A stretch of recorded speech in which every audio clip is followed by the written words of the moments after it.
Yeah, I don't know. That must be a Gen Y comment. I'm not entirely sure if that is.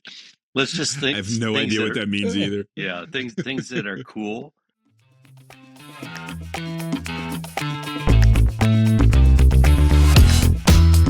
Welcome to Guys Fishing Weekly.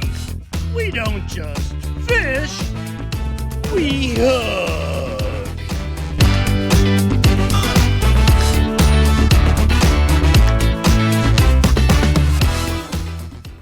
Hey, buddy. Eddie, how are you, dude? I'm doing, man. How are you doing? I am doing very well, my friend. I'm here with you. Love to hear that. Yes. Eddie, who we got on the show today? Today we're talking with Mark Walinske, the founder of the fly fishing school Margo Lola in Western Wisconsin. Dude, Mark is such a good guy. A bag of wisdom. I'm super stoked for this conversation. No doubt. We talk about topics including owning and operating a fly fishing school, the connection between fly fishing and well-being, meeting fly fishing newcomers where they are skill-wise, and life is a verb. Life is a verb, dude. Can't wait to hear about that. Let's get into it. Let's do it.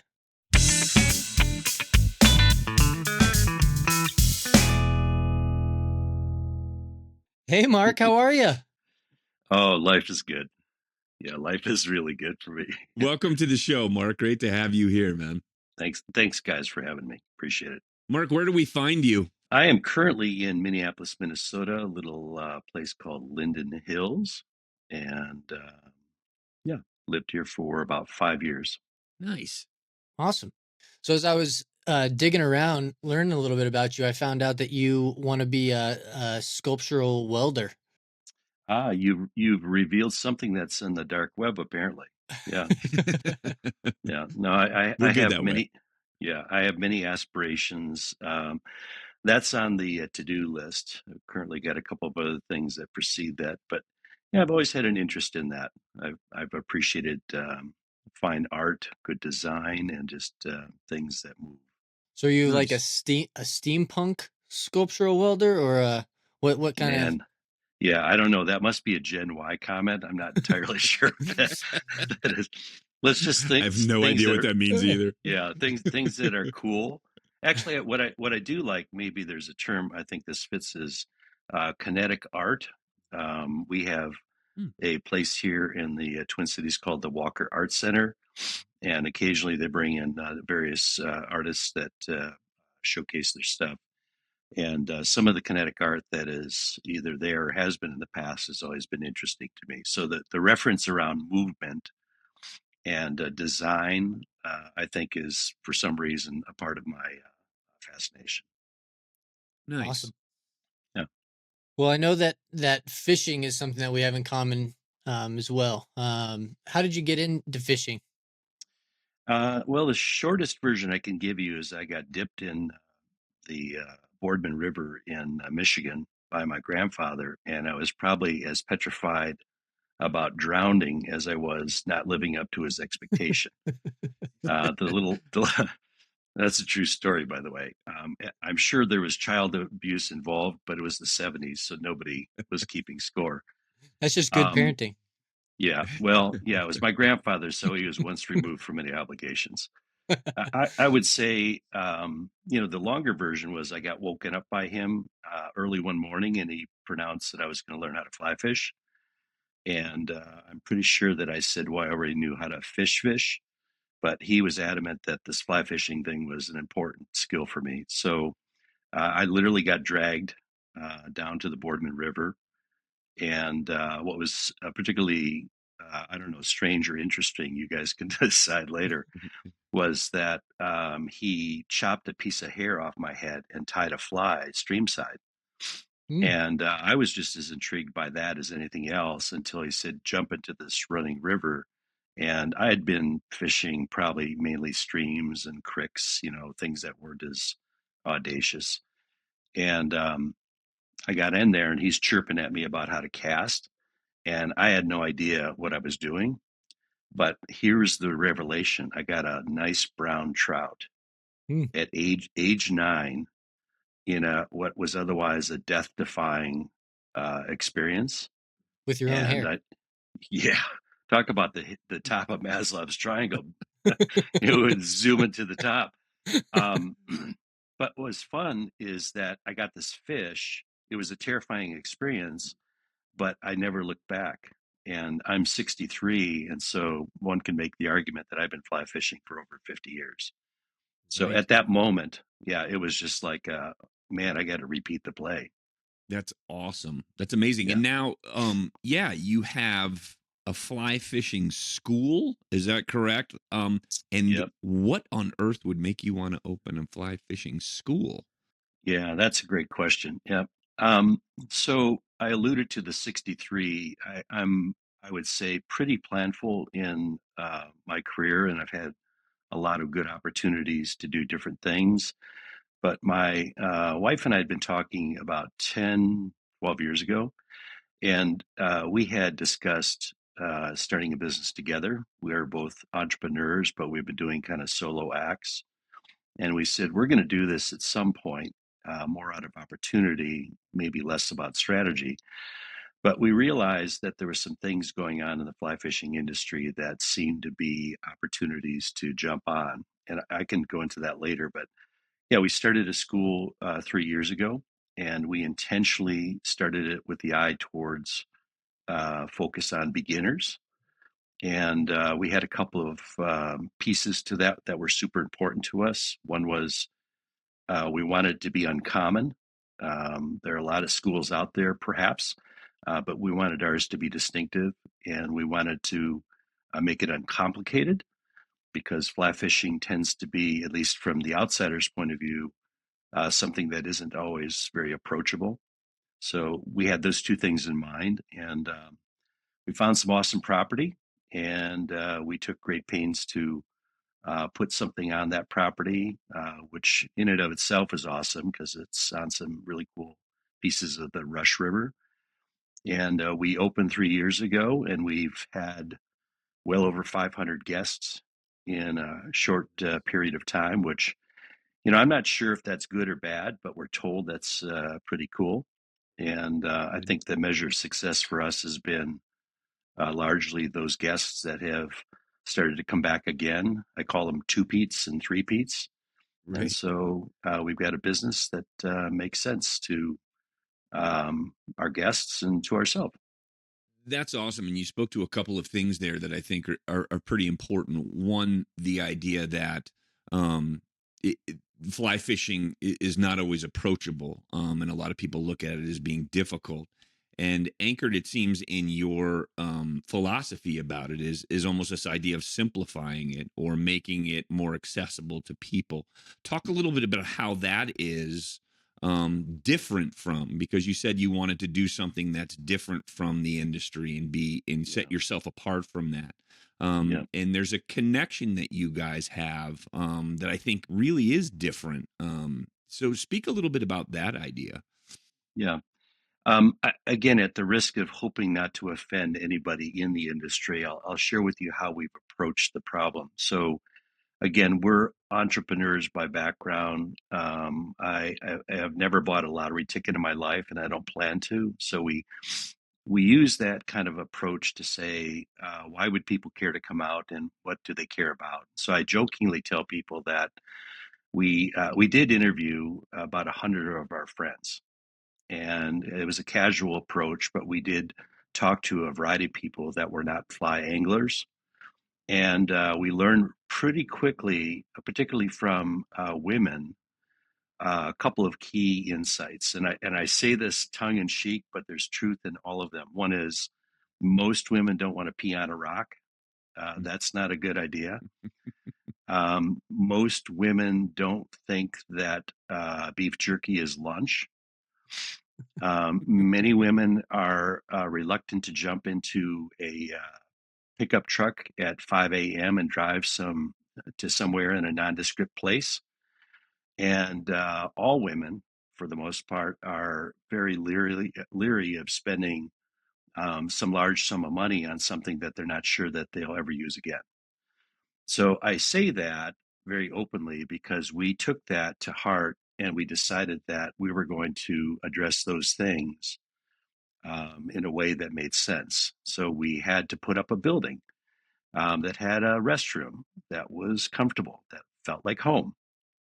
We included all of the gear. We have, for our small operation, 40 sets of waders and 40 different rods and many sizes of boots so that you didn't feel like you were just stepping into anything. It was something that fit you. We built a curriculum that assumed nothing as opposed to assuming that you knew what end of the rod to hold, right? With some pretty simple things. And so we were very methodical about putting that together and doing it in a way that would allow us to kind of learn as we went. And so we've tuned that over time, always with an eye towards, does it address the uncommon and uncomplicated bar that we set for ourselves? And so to the degree that, and again, I'll just kind of go down a path for a minute, 90% plus of our guests in the last 3 years have never touched a fly rod in their life, ever. Wow. And as a result, you can imagine that number translates to never having been in waders and standing in a river. And so, as an example, we've had a handful of guests, I would say at least a dozen or two, that have openly wept when they stood in the water for the first time and felt the compression of the water around their legs and the movement and so forth. And so we take extra care now to make sure that, as you step into the water, here's what you should expect, right? Now, that's different than signing up for and using a guide, and I've used dozens of them in my lifetime. You just don't think about that stuff. And so we've been very mindful, I guess, to answer your question, around every little piece so as to recognize that this is a different world. It's a departure from your everyday world. So I'll stop there because I think I've It- answered the question. yeah, no, that's really good stuff. I think the things that you touched on, of getting more people into the sport. I think right now something we're hearing from a lot of other lodges and guides and stuff like that is that the sport is sort of aging. The demographic that goes fishing is pretty white, male, and old, and that there's a lot of fear of what to do next. And I think your approach here seems brilliant in the sense of not assuming anybody knows anything or which end of the rod to hold on to, and getting people into the sport is maybe a taller task than a lot of people in the industry expect. um so kudos to you for really figuring to go and create some Thank pretty you. Yeah. life-changing experiences. Yeah. The other thing I would add, and again, for the listeners of your show, either thinking about starting a school or just trying to maybe amp up their approach to newbies, is, and again, not as any indictment to anybody in the industry, but our approach to it is to think along the lines of a journey. And what we thought was the definition of a journey got small real fast. And the smallness of this, as an example, was the waiting example that I shared with you. But then we started to break it down further into kind of what is the rubric or a Rubik's Cube of, what should they learn? And so again, just generally speaking, we decided, and we have used for the last 3 years and 500 guests, that they should know about uh, presentation skills. Notice I don't use the word casting because presentation is what, from a point of view of the fish, matters more. And then the likes of reading the water. And I jokingly say this in a class: is you wouldn't go to a Target parking lot and try to cast in a puddle because there's no fish there, right? So what are we looking for when we look at water? And then lastly, of course, the old saw matching the hatch is understood to the three of us on the phone or on the call, but people don't understand that vernacular, right? And so what does matching the hatch mean? So we talk about what's on the menu. And what's on the menu from a fish's point of view is probably more important than the term entomology. And so we try to kind of back into it and put different terminology in there, or even something simple, again, like our approach to using a rod, what's actually going on. And I know, your listeners know that 10 o'clock, 2 o'clock should mean something. But we teach on the topic of bending and sending. So really, from my point of view, the physics of what's happening is you're bending the rod to send the line. And some of our guests come in and are, spin casters. And so they think in terms of throwing the weight of the lure, but we all here again know that we're throwing the weight of the line. And that's something that isn't always evident to a beginner. And so we use, various techniques to show that. And then we repeat that 2 times more. So again, our approach is to be a three-peat in the sense of seen, noted, heard until it finally sinks in. Because we got them for 5 hours for our beginner class, and we can leave a lot of fingerprints on their understanding of the industry and the idea and what's going on. And so I think that's been a piece of what has been successful for us. Yeah, that's a great approach to it. As a former teacher, you got to break things down to where people can really understand it on their level, right? If you come in talking about concepts and ideas above their head, they're never going to understand it or have the experience that they could have in discovering. And I think that's really cool. Now, I think one of the things that that I have really enjoyed in reading your book, you guys have written a little book about which I'm very little, right, a little bit, but it's really an important thing, and I think it goes back to that idea of like you having people who step into the water for the first time and experience something, and weep and experience something on that level. There is a connectivity between, you guys have highlighted a connectivity between fishing, fly fishing, and well-being, and wellness and mental wellness. Talk to us some about that and how that came about for you guys. In the introduction of your book, I just got to say, I love the the coin flip to see who got to write the introduction, and true you story. lost. Yeah. Right. Maybe for the betterment of humanity. But that's awesome. I love that kind of, because clearly you're on the same page about wanting to to highlight this connectivity. Speak a little bit about that and how you guys came on to that. Yeah. Again, thanks for allowing me to talk a bit on that topic. So, I noted, I again half jokingly said that when I was 9 years old, I experienced probably a euphoria. I moved past the terror. Right. And I said something about the, Maslow's triangle. And for those of you who don't know, that's kind of the whole notion of what you need all the way up to how you actualize. And that's been something that's been in my mind forever, literally. I think about that, not to geek out too much about it, but I think about what things bring you joy, what things are, important in your life, and why do you keep going back to them? And so to me, that was always a narrative sitting in the background since age 9. As I brought that forward into my professional career, I have not only been a lifelong fly angler, but I have done a fair amount of work in healthcare specific to various aspects of well-being and or prevention. I'm kind of a fan of that side of healthcare more than other things. But having said that as kind of a foundation, our guests, what I didn't realize, this is kind of the cool thing, what I didn't realize is that we were running an experiment for the last 3 years with these newbies coming to our school. And what I appreciated at some point was that we have a petri dish of experiences that are happening. And how could we put that into a framework that made some sense to people that haven't yet come to the school?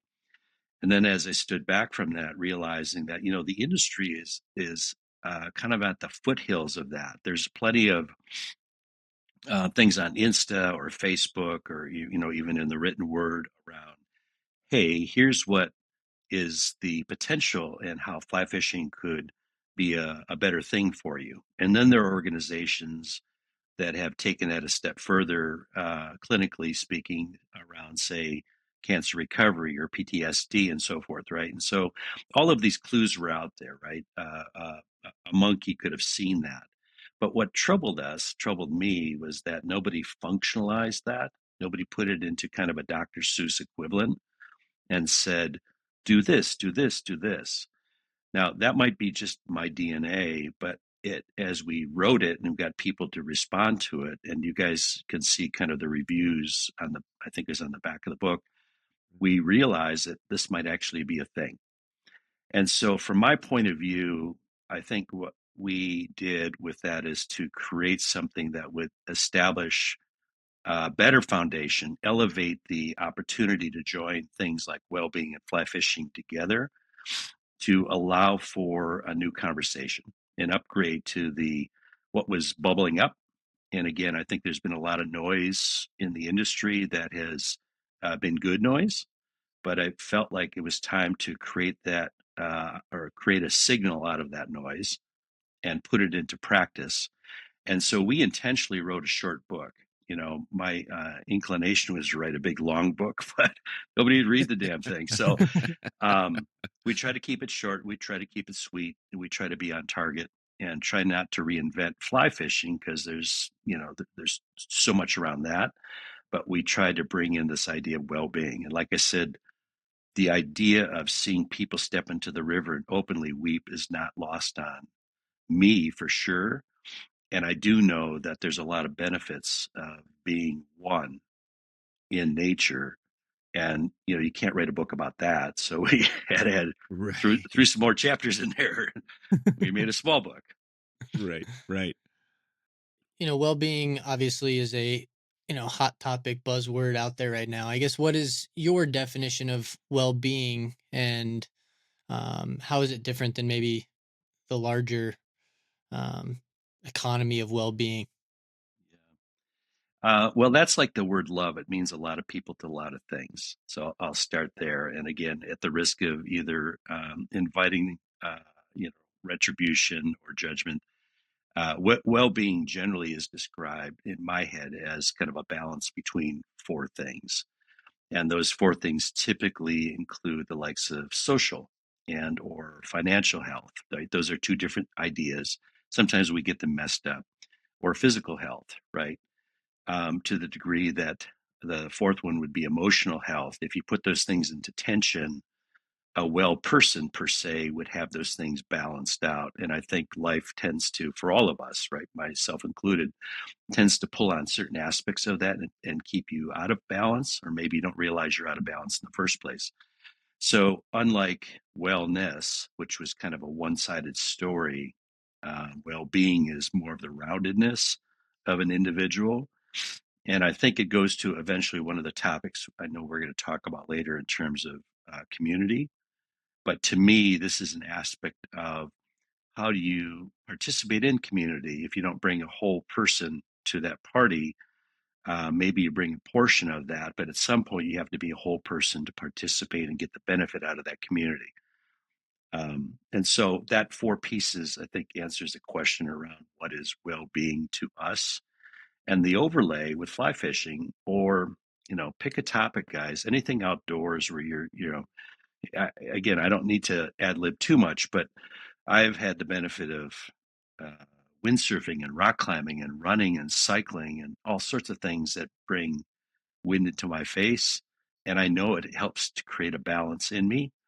And it's probably touching at least one, if not a couple of those four elements of well being. So I actually, as a bit of digression, started a nonprofit at one time, and we were advocating the prescription of sweat, literally the prescription of Right. sweat to pediatric um, doctors for kids in order for them to get outside, right? Just get outside. And so you'll notice in some of the Insta posts, and I'm trying to be better at it where I can, but when I make a post to say, hey, come on out to the school, um, if for no other reason, just get outside, you know, end of story.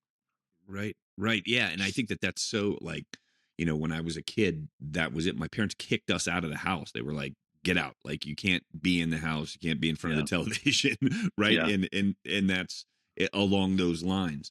How did the holistic, by the way, I think your four kind of pillars of well-being, I think are really valuable. I love the way that you described that, and the way that you view that. And I think that could be super helpful to a lot of our listeners in terms of, how do you define well-being? And I think that that's a really good one. I love those four aspects of it. And I think that you kind of touched on that, being a whole person, that holistic, you guys talk about that in the book, kind of like a holistic lens of looking through that and connecting that to fly fishing. Is that where that stems from, that kind of holistic view? Yeah. So the co-author, who is a well-being expert, and so where I have more expertise in fly fishing and a little less expertise in well-being, she was the inverse of that, and so we talked a lot about around the foundations of these two things coming together. So think chocolate and peanut butter, and Reese's peanut butter cups were the result. We try to bring those two concepts together, but in a way that used existing ideas, right? So my definition of well-being is not unique. I don't lay claim to anything special there. It's a general description of how well-being is viewed in the industry. And likewise with fly fishing, we didn't invent reading the water, matching the hatch, and casting and so forth. But we tried to put those things together in context where they fit, and then have people realize that as they're doing that, they're getting the benefit of two worlds. And Right. and when we say it that way, there's a big wow that goes off in people's heads. And the better takeaway is that they can actually do this on their own without having to overthink it. We're I love digital everything, right? I'm kind of uh, a geek of some stuff, but I'm not a fan of overcomplicating things. This goes back to how we've set up the school, and so I don't ever imagine this being in a app, right? This is just table stakes, but to make those connections, I think was the piece that was interesting. Right. And it's great. You hear so many people like, why do you love fly fishing so much? And I think they try to vocalize that exact kind of idea about what it provides to them. And these other, it's not just about catching fish, there's all these other elements that go into it. And I think Yeah. you guys do a phenomenal job of making those connections for people, in your book and your philosophy and in seemingly in your school, and what you provide for people in that, in terms of that experience. So that's Well, awesome. I yeah. think it's Thank, great. thank, yeah. Thank you for saying that. Yeah, I've been rather surprised at the. Uh, I'm surprised and have a dose of humility with what we have accomplished. And I'm not sure. I kind of liken it to my wife when we talk occasionally. It's like, wow, look what we did. And I liken it to the analogy of a dog catching a pickup truck. Finally, you go, well, what are we going to do with this? Right. Right. Well, you foreshadowed a little earlier about talking about community. You're obviously building a community in your own way with bringing people to the school and connecting them with nature and one another. I guess, how is community important to you? um, well, I've always tried to be a part of it. Um, I think the tension for me, and maybe more broadly, guys like us. I'm a guy, so I can speak with that agency. I can't speak for others. I think there's a conflict inherent to where and how we live, that community isn't something we're encouraged to be a part of. There's kind of temporary communities. If you watch a sporting event, right, you're in the presence of a group of people that share some commonality, but then it dissipates, right? So let me start with, in my mind's eye, community or a relationship is more enduring than that. It's not just circumstantial, it's intentional. So I've always sought to have intentional relationships. If it's just a few or a few more, that's good enough for me, because I want them to be durable. So I'm answering kind of two parts of, I think an intentional relationship needs to be durable, because what I lean on a community for, in some regards, is accountability. I want to be accountable in life, but I also want to be um, accountable in ways that other people sometimes have to help with. Or I want to be supported, in the event of the event, right? I tend to be a risk-minded person. So if something happens, like who can I call? Who do you Right. call to bury the body, right? That kind of stuff. And you can strike that later if you want. Um, and then sometimes just to be understood. And to the degree that I want to be understood, I think we all want to be understood. I actually liken it to where I think we all came from at some point was the degree of being in a tribe, right? One of my favorite books is a book called *Sapiens*. And for your listeners, if you haven't read the book, buy it. If you think it sucks, I'll pay for it. That kind of stuff. But what I love about it is it starts with this notion of how did we roll way back when, and what has happened since that time, and maybe what have we lost. And so I think it's a challenging book on that front. But what it does speak to is, we all need to be in a tribe. At some level, we need to be in a tribe where we will find our tribe, right? And that can go good or that can go bad. I like good. So I have looked for my tribe in various settings. And in the case of fly fishing, again, as an example, we have a group of instructors that also happen to be friends that also happen to be a piece of my community.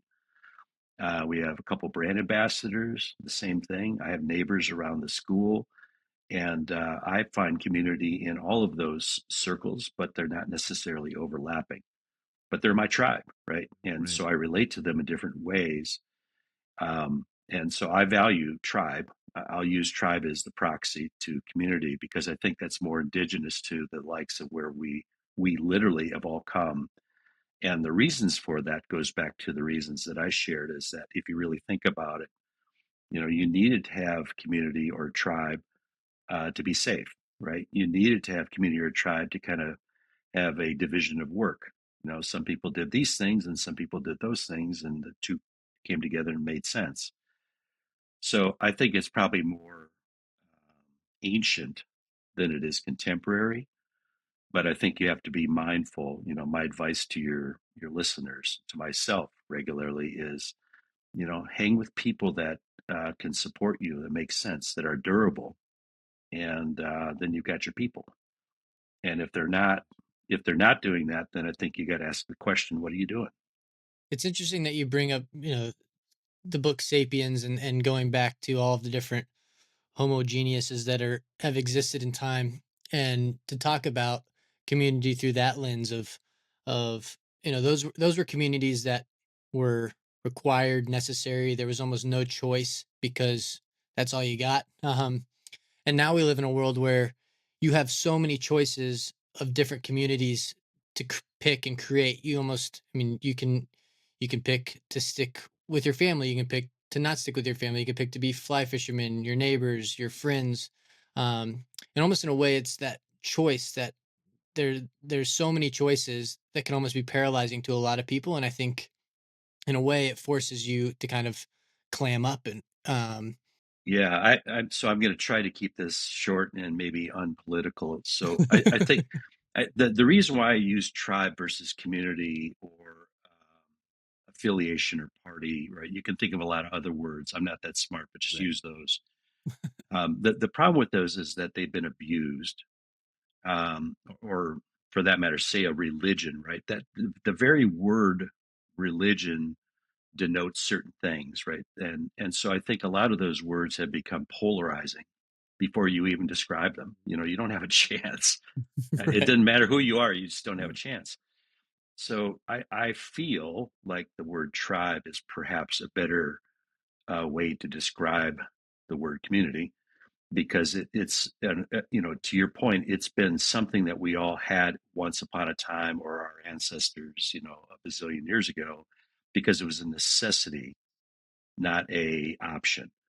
And I think we as a society have, particularly Western society, I would assert that certain um, Asian populations or non-Westernized world already still have tribes. They in some cases literally, and that's not a bad thing. I actually think it's a good thing because it's created this support system. It's created a degree of civility, perhaps. There's kind of rules of engagement, which can be positive. So I'm going to stick with my word tribe.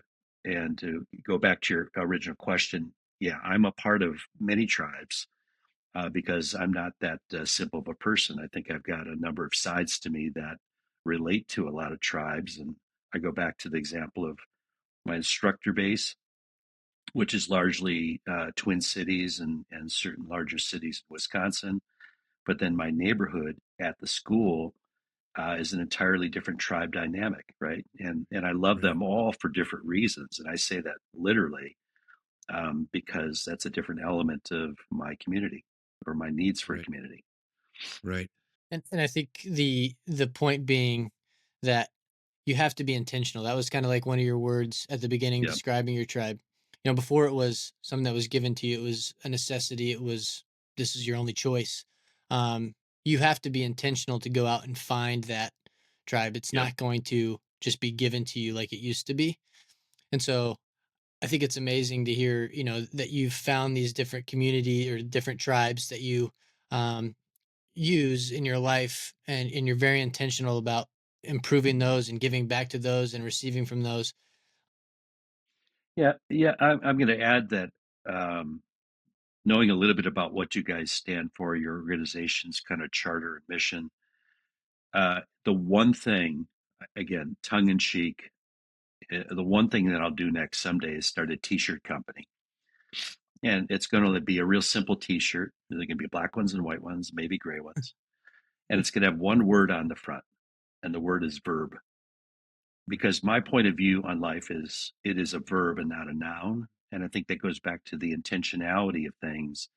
Is too oftentimes people become victims of something else, right? And my answer to that is stop that. Think about life as a verb. And as you think about that, well, it's simple. It's not easy to do. And that goes back to I am intentional as much as I can be. I'm not perfect, but I'm intentional. And too Right. many people sometimes mistake the two with, well, you're having to be perfect. I'm not even that guy. Yeah, lots of broken parts here. Reed's gonna laugh, or he should have laughed already, because I before when we were researching you and reading about you, I said one of my notes is seems to like describing the world in verbs, and Reed's like, "What is that? What does that even mean?" I'm like, Yeah. "This guy is all about verbs." Yeah, yeah, and I Yeah. think from an English teacher perspective, Oh, I wait a fell in minute. love with that Nope. concept. Yeah, nobody said that you're an expert here. I'm done, man. Stop the tape. Yeah, Stop the tape. um, the hard part about that is we got to teach the young people what a verb is. I can tell you from experience.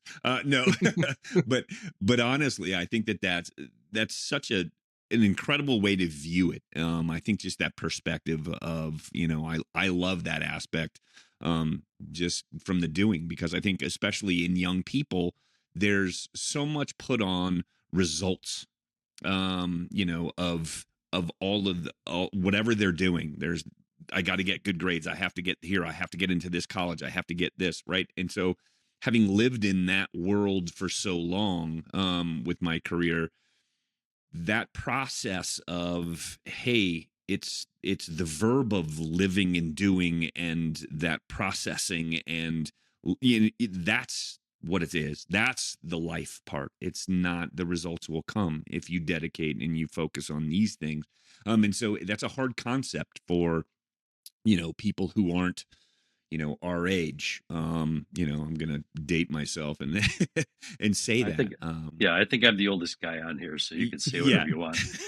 Yeah, it's interesting again for purposes of your listenership. We have 4 kids, and they've generally listened to what we say relative to their, growing up and their career opportunities and so forth. And the problem with what my wife and I have done is that we've made it either look too easy or it's unintentionally become this model of perfection. And why I say that is, you might say, your listeners might say, "Hey, there's a guy that started a school, and look how successful that was." And that was not a straight line. Right. It was a lot of Right. zigging and zagging and backstepping, and one step forward and 13,000 steps backwards. But nobody sees that. And so I think part of what I like about this conversation is, community and life is messy, right? Being in a tribe is not easy, but it does come down to one thing, like life. And that, again, my humble opinion is that you have to think about these things as a verb. And unless you try it, unless you start it, you're probably going to be a victim to something. And that just doesn't work for me. This is not cool.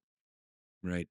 Absolutely. And I think we're finding that too with, um, starting this venture and doing this. And, we have experienced that take a step forward, take several steps backwards, Yeah. and like, oh God, what, yeah, you feel like you're spinning your Yeah. wheels. So it's definitely, I think it's a phenomenal way to look at it. I think it's absolutely a great perspective to take. So I love your idea. When you get ready to do that, we'll invest in your t-shirt business. Cool. Yeah. Coming We're on soon. board. Yeah, we're Yeah. on board. Yeah. By the way, That's good. my wife can't hear this because she knows that I've got a couple of other things started. So adding another piece to that won't go well here. Right. Yeah, the endless projects. Wives love them. So Yeah. Well, she's as responsible in starting those things too. So I guess we're well matched. Yeah. yeah, Good. we won't call her out on this show. Cool. Well, we'd love to get on the water and get up to your school one of these days. I guess maybe I know you've briefly talked about what that looks like and through your training and things like that, but walk us through what a day in Margo and Lola, what that looks like. Sure. Well, first of all, again, for your listeners, if they're not familiar, the Driftless region is anchored mainly by rivers in Wisconsin. So there are essentially 4 states that define the Driftless region. It's a geographic term mainly, with some geology. I guess you could say it's probably both. So our school is in the middle of that region, and therefore we enjoy over 13,000 different miles of river that surrounds us. So we're literally in Mecca when it comes to fly fishing. I've fished 30 states or more, and one of my favorite places to go is the Driftless. I don't say Iowa, I don't say Wisconsin, I say Minnesota, piece of little Illinois. But we just have some awesome water there. And so our school sits in the center of that. One of the best times I think to go is actually in the dead of winter. And so you all and any of your listeners are invited to come up and go to the school on January, I think 6th will be the next opening. So we close October 15th and we'll be opening January 6th. Why I say that is, of course, the river's still running. We got a little shelf ice on both sides. The river is otherwise nice and clean. The fish have been otherwise left alone for a long time. And if you get a nice snowy day, I can't think of anything better to be in terms of just a pastoral setting and an opportunity to get on some fish. So that invitation is open to anybody who's listening, and especially the two of you guys. Now, having said that, we're not licensed to bring any beverages that would be adult in nature, but I'll be sure to have some for you guys. That's just 2 of you now. The listeners don't count. But if you were a beginner, then what we do is we'd go through a class that would usually take about an hour. This goes back to my point of we want to lay foundation. We tell every guest that comes in, we want to give you a confidence and a competence. Those are 2 different ideas, so that you can lean into what you're going to do later in the water. And our hope is that you'll leave with a set of skills that will give you the ability to say, hey, I want to repeat the play, or no, I'm just checking the box and I'm done. So you would be subject to an hour overview. Then we usually do a little laws of physics. So we do some dry land approach. Depending upon the weather, we may accelerate that into the water. But then part of what is unique about our school is that we have literally 18 holes that's set up kind of like a golf course. And our instructors know that each of those holes represents a little different facet of the rubric that I mentioned earlier. So if you can picture 18 different spots, Some might be long runs. Some might be little narrow tail outs. Some might be more conducive to dry flies versus nymphing. Water load cast versus overhead cast, et cetera, et cetera. If you can imagine all of that, we'd walk you through those 18 holes. And during that, what you're probably appreciating is that you have had a chance to apply what you were told prior in a real form way. In other words, you're actually doing those things. You're now starting to piece those things together. And so we'd get you through that. And I can tell you with great certainty that while we have a 5-hour program, nobody leaves any sooner than 6.5 hours. Right. And this goes back full circle to the gravity of any river. If you stand in a river, long enough, I have a problem, by the way, that my wife is well aware of, is I have no idea what time it is when I'm in a river. She bought me this really awesome watch that I'm supposed to be wearing all the time, which I don't. But I lose time, in my head when I stand in a river. And I find that virtually all of our guests do the same thing. I have to be the timekeeper because oftentimes we have back-to-back experiences. But to get Ed to your question, you would go through at least a half a day of being immersed in this awesomeness called fly fishing in an area that is magical. And for those of you who've been in the Driftless area, you're probably saying amen to that. And if you haven't, come and get the tattoo because it's an awesome place. Nice. And then from there, the question is like, where else could we go? And that sets up, as I said, kind of the gravity around trying to get out of the water. And we regularly get people going, can we do this again? What else could we do? And how do we extend that? And so that's caused us to think about how we can kind of pull on our business model in the future, to continue that journey. So that's probably a longer answer to a small question. That's incredible. I've been in Minnesota in January. It can get really cold. That's true, but let me really cold. I know, yeah, and I have friends that take me out. We'll do some spey casting in the Mississippi, or then we'll go, fishing, fly fishing in any of the driftless area rivers. But keep in mind that because of the driftless definition, that the water's coming out of the ground at ground temperature, and there's this kind of nexus of ambient conditions, like you said, really cold. Yeah. It's actually quite comfortable. Dress appropriately and you'll have a blast. Yeah. Right on. Yeah. Let's not confuse this with ice drinking, which is a different topic altogether. Right. Oh, I'm sorry. Ice fishing. Yeah. That's what Reid's family does up there is the ice fishing store. That's the only thing he's ever heard of in the winter up there. So yes. Well, I'm here to be the ambassador of standing in the driftless starting January. That's that's on our bucket list for sure. Yeah, come on up. We're looking for a January trip, so this sounds like what we're going to be doing. Yeah, and bring other than a set of warm clothes. So again, what we tell folks is bring a current license, witness, fishing license, and a positive attitude, and we'll fill in the rest. Nice, perfect, awesome, love it. Well, how about we wrap this up with the GFW hot seat? Cool, bring it. Welcome to the GFW hot seat, where the name of the game is to answer the questions, and the prizes are. Wait, who said we have prizes? All right. I love it. Yeah. What is one thing you're currently celebrating in life? I would say I generally celebrate every day. I mean, honestly, there's a lot of wins to be collected, and I feel good about a lot of little things. So there's nothing meaningful per se. We had a successful year in the school, and there was no bloodshed. I'll celebrate that. Nice. Yes, that's a good one. You've mentioned one book already, but what's one piece of content, book, video, TV series, movie, whatever, that you'd recommend to our listeners? Oh boy. Another book that strikes me right away is, I think the title is Six Glasses That Defined History. I think it is. I'd have to look it up. What's interesting about that, like the Sapiens book, is that it's through the lens of some important things that, by the way, create a community. And as I recall, one of the first ones was beer.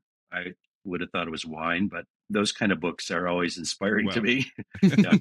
right, Yeah. right. And any good 70s music, that's always inspiring to me. You know, Sweet. the endorphins always get fired off if I'm listening to 70s music. Part of it is could I understand the lyrics, and part of it is you usually, yeah, no judgment here, folks. And part of it is there's just some really solid music out there that you can't argue with. So Absolutely. It stands the test of time. That's for yeah, sure. it goes back to one of my favorite words. It's durable. Yes. Well, I know you have a lot of memories from over 50 years of fishing, but give us one of your favorite fishing memories that you have. Yeah, I would have to say the one that comes to mind right away was a guest of ours that came, and this has happened only twice at our school, so I'll try to be efficient. Um, I had what I'll call adult daycare, where a husband drops off a wife and says, "Hey, we're going out to the west with this corporate event. She needs to know how to fly fish," and then he drives away. And so, yeah, this is serious, folks. It's hilarious. We went through the entirety of the class, and this particular guest was ready to step in the water, and I said, "Is there anything else you'd like to know before we actually get in and start to put this stuff to practice?" And she said, "Please don't yell at me today." And that caused pause in my heart, like, this is not cool. And so I jokingly said, "Well, that's the Catholic school down the road. We don't do yelling here." So we got in the water, and we eventually got her on after a bunch of missed hook sets. Got her on the water, and she pulled out three just awesome fish. And they're awesome by any definition that the three of us would have, for sure, right? And she looked at me, and I was complimenting her, like I was even jealous that she got these fish. Like these should be mine. And she said, "Well, are these big enough?" And the fact that she asked that question maybe goes to my points earlier, is that people don't have any context, right? She got a 14, I think is a 16, and it was definitely an 18 because I've got a mark on my net that says that. Here's a beginner that got an 18-inch brown trout and didn't have a sense for is that big. Now, I rest my case as to what was one of the more interesting things as of late, and I get to do this, guys, every single time we have a guest, is the reality, right? The surprise that comes from these experiences. So that's one of my more favorite ones that I tell. There's more to that story later, but we'd have to have alcohol to finish it. So That's awesome.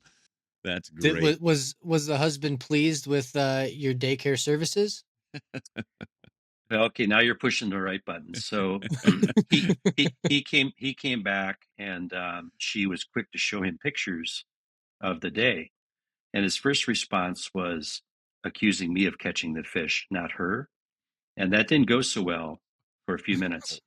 Wow. Yeah, no kidding. And so where it went to next was he pulled out a bunch of money from his pocket and said, "Take me to that spot." And I pushed the money back across the table, and I said, "You know what? Have her do that." Right. And so she took him to that spot. And by the way, she caught another fish, and he got none. Oh, nice. Nice. Yeah. Nice. Yeah. So I'm not sure what happened in that relationship, but I can assure you that she had a good day. That's awesome. Yeah. That is fantastic. Yeah. Um, Mark, what's one piece of advice you wish someone had given your 20-year-old self? I think it's the same advice we dispense to our four kids: is start a business as soon as possible. We've talked a little bit about this earlier. Life is a verb. Be intentional. Um, express yourself in ways that bring you joy. Right? Those things all come together when you ask that question. And my answer is start a business sooner than later, because it gives you the opportunity to exercise on all fronts. And it's also just a big dose of reality. I've always appreciated talking to people that sign the fronts of checks because they have the full spectrum of knowing, there's the ups and downs, and that's kind of the variety of life. So I would say, start a business sooner than later. And I think I started it later than sooner. So I'd like to correct that if I had a redo. Nice. Love it.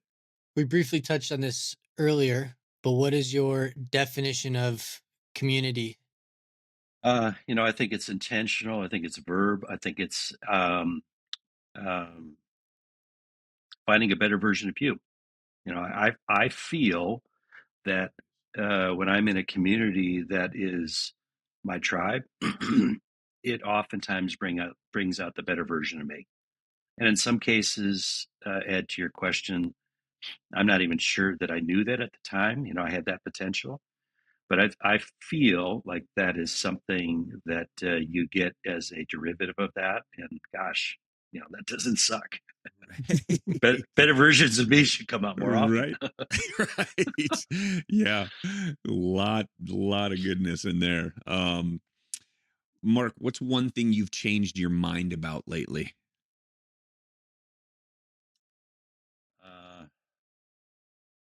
All right, this may go down wrong, but I was this is not going to be good.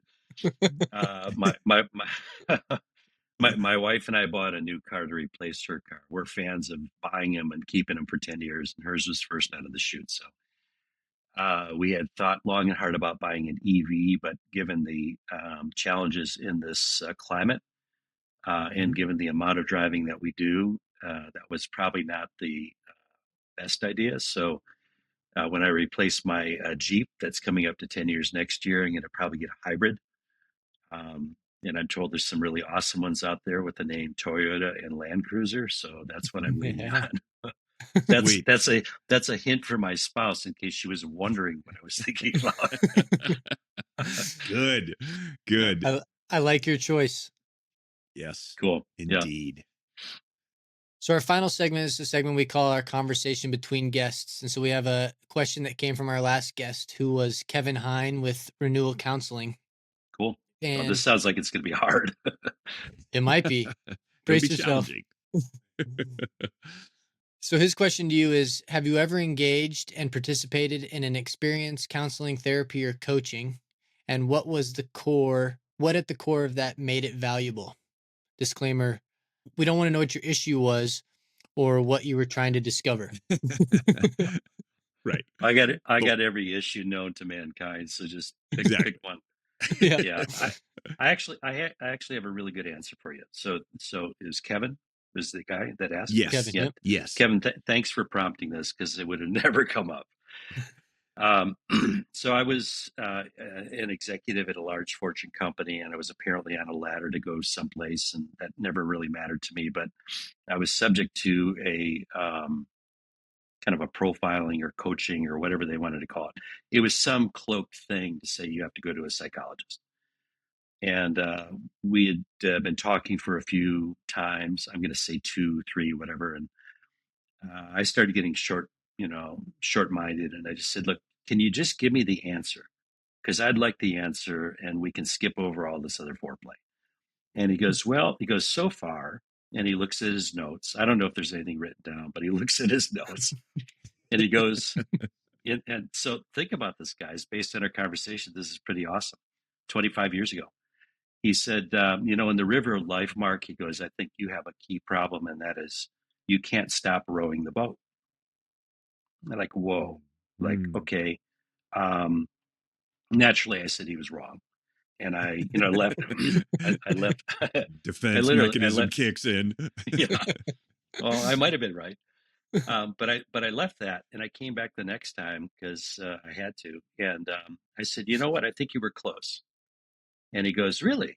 Like this is good. Now we're getting someplace. And I said, I buy the analogy. I said, but I think the real issue for myself is that I don't know how to get my hands off the oars. That's more of the root problem. The rowing piece would stopping rowing would come if I would just get my hands off the oars. And so I thought about that for the next literally 25 years. Every week, I thought about how can I get my hands off the oars, because there are some things that are going to happen irrespective of what I tried to do. And so that guy actually caused me pause. Right, I didn't like the answer, but I share Right, a lot of right. There's a lot of things I don't like, but it caused me enough pause to share that. And again, for your listeners, for lots of reasons, I think we're hardwired to just keep our hands on the oars, and then the rest starts to get complicated. And so I would say to Kevin, that was probably one of the more beneficial things that I've gotten out of some advice giving in a professional setting. That's fantastic. Really is. Thank you for sharing that. That's awesome. Yeah. That self-discovery piece is really valuable. Well, I don't do it regularly, but right. like I said, every 25 years, right. Yeah. I go through a metamorphosis. You're a beautiful butterfly, Mark. You're a beautiful butterfly. Sweet. Yeah. So what is your question for our next guest? Oh man, Kevin's was pretty deep and good. I have two. All right, and they're shallow enough where I can put two into a one thing. Sweet. The first one is if there were any musician or band that you could have in your backyard for your birthday party, and they could be living or dead, who would that be and why? Led Zeppelin, because they rule. Okay, well, in my you can't answer these things. But it wasn't for you, Reid. It's not always about you. Yeah, let's just say you said the band, and I'm just like, yes, yeah. I'm on board. Great question. Okay, let's just say the Who. Yeah, the Who should be my answer. Okay, good. I'm not going to argue. And then I think the second one goes to the tribe conversation we had earlier. And if this is being misinterpreted by the likes of the FBI or the CIA, then I just want to be clear, I'm making this stuff up. The second question would be, who would you call to bury the body, and why? Cool. Right. And I feel like that has to tie back to who's your tribe, right? Who do you trust? Right. Who's resourceful? Who's going to hold you accountable? I mean, there's a whole bunch of things that go around that, but try that with your kids and do it every other week. And I will guarantee you, for those listeners at home, when you ask that question, the why is going to be super insightful, right? It's blown us away every time we ask it to the kids. And it's generally always different. There's a very rare occasion that they say the same person. So that speaks to a number of things, but that's for another time. Right. Awesome. Right on. It's like happy hour. 2 questions in one. Love it. Yeah, there you go. Yeah. Both of them good. Indeed. Mark, this has been a fantastic discussion. Definitely one of my favorites. How can people find you and get in touch with you, your school? Well, I can set up some smoke signals right now. If you want to look out your window real quick, you'll see them. And it should spell out margolola.com, not to be confused with that other place in Florida. So margolola.com, that's our school. And then I imagine there's someplace on your podcast that might include a little bit of my connectivity stuff. But yeah, happy to talk to anybody or everybody about the topics that we had today. And I just want to say to the both of you, thank you, right, for pulling this together. Thank you for allowing me to voice some thinking on this topic. And as I noted to Ed earlier, I think you guys are doing good work. It's somewhat missionary in regards to how do you build community and how do you, manifest this into kind of a movement, if I can say it that way. And that's all hard work, right? So I appreciate you guys being durable also. Thank you so much for that. Yeah. Cool. This was awesome, Mark. Can't wait to get up to the Driftless in January. We're coming. We're coming. So good. Bring it. Yeah. Absolutely. Thanks so much, Mark. My pleasure, gentlemen. Thanks. And thanks to the listeners. We'll talk soon.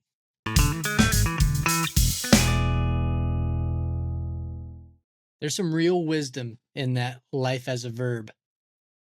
That was just such an eye-opening thing. It's seemingly so easy, Right? It makes a lot of sense, but golly, we don't do it very often. And so that idea, that whole concept of living and being present and doing those things, life is a verb, dude. It reminds me of a Matthew McConaughey scene in Dazed and Confused. Livin. No doubt. Living. Yep. Well, I think, yeah, you just got to make it an effort to make it more of a verb. You don't have to be perfect at it, but it is easy to let it just kind of float on by, and got to take it a little bit more by the horns. So, Absolutely. I just love the fact that Mark can speak with, authority on things, things he believes in, and he doesn't take himself too seriously, which is awesome. right, We can get wrapped up in that too, and I love that about him. So that was a really good discussion. Loved it. for sure. Well, make sure if you're interested in getting some education in the fly fishing realm, you want to get on some great water up in the Driftless region, definitely check out Margo and Lola up there, and you know get involved in some of their classes or just get a guide there. So definitely check them out. Good stuff. Can't wait to get up there and be on the water with him. So Ed, let's move to celebrations and navigations. What are you celebrating this week? I'm celebrating the use of the deck and backyard that I talked You about work way too much on this show. We you work so actually, tirelessly to develop. Yes. yeah, we actually put it to good use this past weekend and got people out there. So that was fun to see that the fruits of my labor worked out. Paying off. Nice. Yep. Love it. What about you? I'm celebrating my dedication to regularly exercising. The last few weeks I've been more dominant and dedicated to that and cutting time and trying to get a schedule down, which has been sketchy at times, but I'm exercising every day, specifically on my rower, and I'm already noticing more mobility in my my replaced knee. So it's good. So I'm really celebrating that. It feels good. I mean, the energy you get when you do that regularly. Yeah. And the way you can kick the shit out of yourself when you don't do it regularly. So it feels good to feel good about something. So yeah, that's been good. I dig that. It's awesome. Yeah, it's good. What are you navigating? So we as a family are navigating my daughter's new attempts at, or I guess first attempts at going through the night without a diaper. Um, Mm, it's a new journey, one that she's ready for, but mm-hmm, it's coming with a lot more waking up in the middle of the night, and mm-hmm. we'll get there. But Yeah, it's a parenting navigation, kind of a celebration, but also a navigation at the same time. right. Oh no, it's definitely navigating. I put that one in the navigating. It'll be a celebration at some point down the road. But right now, currently, it is a navigation. it Yes. is I it remember is the days, dude. firmly in the navigation column. Absolutely. Good luck with that, brother. It is a necessary thing that you got to do, and I applaud you, man. Good. Right on. That's a good one. Yeah. What are you navigating? Um, I'm navigating now that I have more time.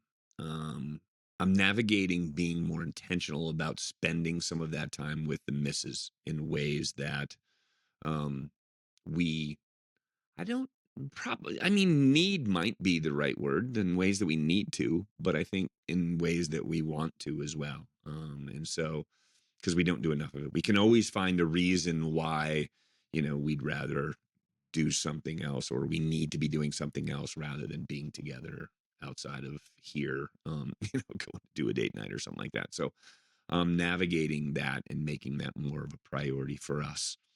So yeah, it's a Yeah, good one. that's Yeah. that is a good one. It's a Yeah. challenge. Got to It is keep a the challenge. love fire lit. Right. Yeah, because you devote so much stuff to kids and you know what I mean? You Right. can always find a reason to be like, "Oh, I got to work. I got to do this. I got to do." So but I need to be more intentional about that. So yeah, that's it.